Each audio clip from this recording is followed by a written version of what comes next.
Fascinating, Christa. I'm wondering what you thought Peter Chang and the video, his body cam video, added to the defense's case. It was interesting, Michael, this morning when I was listening to arguments on the motion to kind of limit portions of that video. I expected to see a much bigger crowd that had formed around that area because of how Mr. Nelson was describing it to the judge in support of his arguments. And it just really was a long, 10, 12 minutes, however long it took both sections to play. I don't know that there was a lot of value added. What's more, we heard the other two occupants of the Floyd vehicle obviously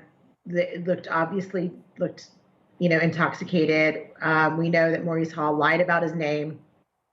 I don't think we learned anything new in terms of the case itself, and I certainly don't think it had any impact on the defense's case in terms of raising reasonable doubt. On the flip side, I think that the prosecutor, she was able to score some great points this morning with her cross-examination on this because she got out all sorts of, how the gun was drawn, right, from the very beginning when, and how he complied with commands, how he gave his name. And I mean, it just really wasn't showing an instance of combative, non-compliant occupant of the vehicle at that time suspect. So I don't know that it had a lot of impact. I'm going to read to you quickly. I went back and I checked on the opening statement where he mentions Peter Chang. And he says, you will see Officer Chang's body-worn camera and you will hear his interactions. This is important because as we learn more about police practices, because what you learn is that an officer responds to what is sometimes a routine and minimal event. It evolves into a greater and more serious event. This is what he tells the jurors during his opening statement, what they're going to learn from Peter Chang's testimony.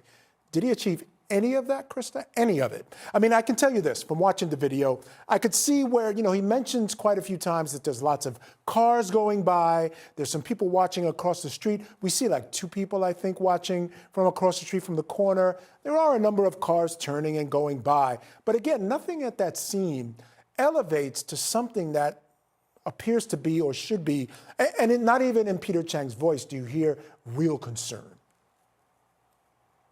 No, he testified that he was concerned about his partners across the street, but you didn't hear that in his voice. In fact, he wasn't even concerned about the two other occupants of the car in front of him, really. He was just like, hey, just, keep separated. We don't have masks yet here on the scene. It was really, to me, one of the first things that I do when I'm in trial, if I think that that my opponent is making promises that they just won't be able to keep, is I order a copy of the transcript. And I do what you just did with me and read portions of it to the jury during my closing arguments, because it's important, in terms of credibility. And, if lawyers lose their credibility, it really goes a long way in hurting our clients' cases. And I think here you've got a really good example of that.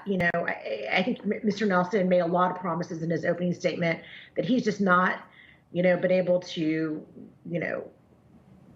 fulfill at this point yet. So, it'll be interesting to see how it all plays out. I think jurors remember that. I think it's something that they take with them into that jury room. I think everyone